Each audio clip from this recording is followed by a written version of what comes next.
Les textes liturgiques du lundi 21 mars 2022. Première lecture. Il y avait beaucoup de lépreux en Israël, et aucun d'eux n'a été purifié, mais bien Naaman le Syrien. 2 Rois 5, 1 à 15a. Lecture du deuxième livre des rois. En ces jours-là, Naaman, général de l'armée du roi d'Aram, était un homme de grande valeur et hautement estimé par son maître, car c'est par lui que le Seigneur avait donné la victoire au royaume d'Aram. Or, ce vaillant guerrier était lépreux des Araméens, au cours d'une expédition en terre d'Israël, avait fait prisonnière une fillette qui fut mise au service de la femme de Naaman.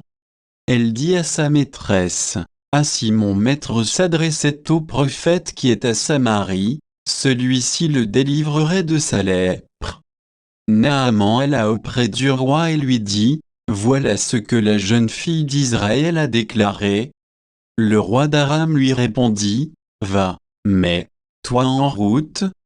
J'envoie une lettre au roi d'Israël. » Naaman partit donc. Il emportait 10 lingots d'argent, 6000 pièces d'or et 10 vêtements de fête. Il remit la lettre au roi d'Israël.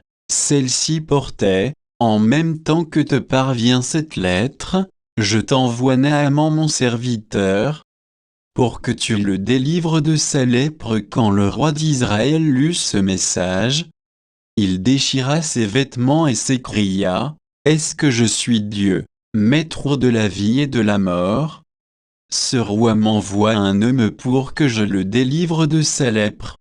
Vous le voyez bien, c'est une provocation. » Quand Élisée, l'homme de Dieu, apprit que le roi d'Israël avait déchiré ses vêtements, il lui fit dire: « Pourquoi as-tu déchiré tes vêtements?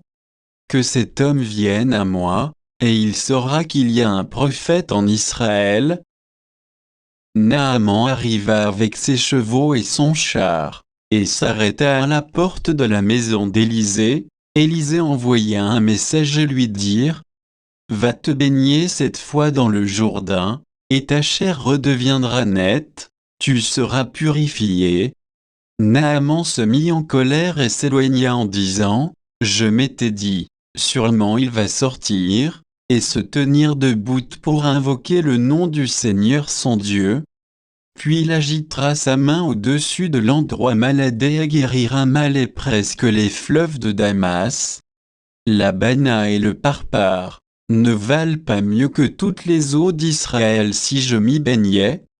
Est-ce que je ne serais pas purifié? » Il tourna bride et partit en colère.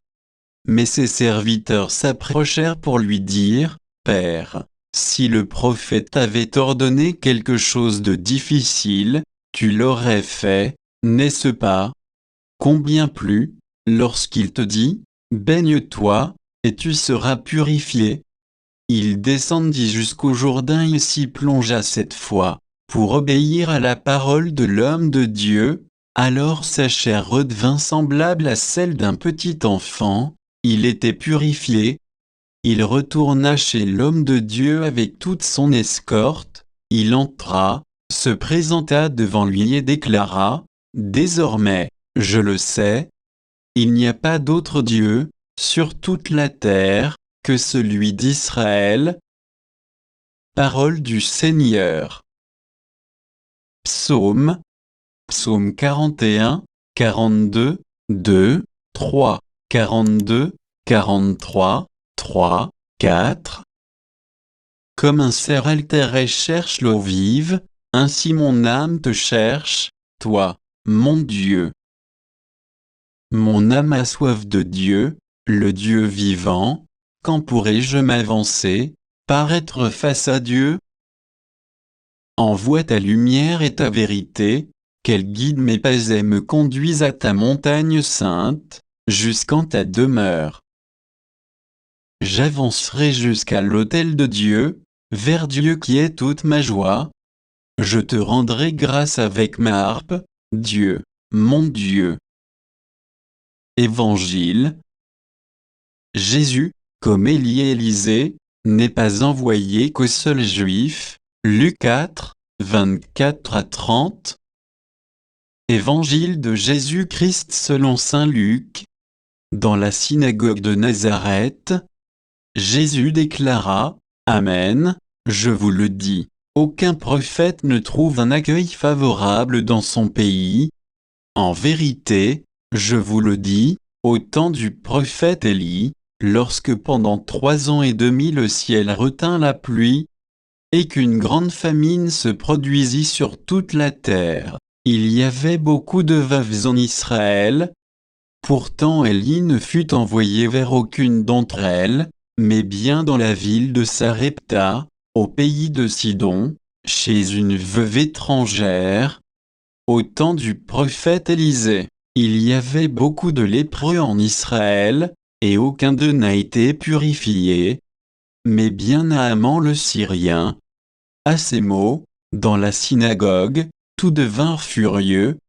Ils se levèrent, poussèrent Jésus hors de la ville, et le menèrent jusqu'à un escarpement de la colline où leur ville est construite, pour le précipiter en bas, mais lui, passant au milieu d'eux, allait son chemin. Acclamons la parole de Dieu.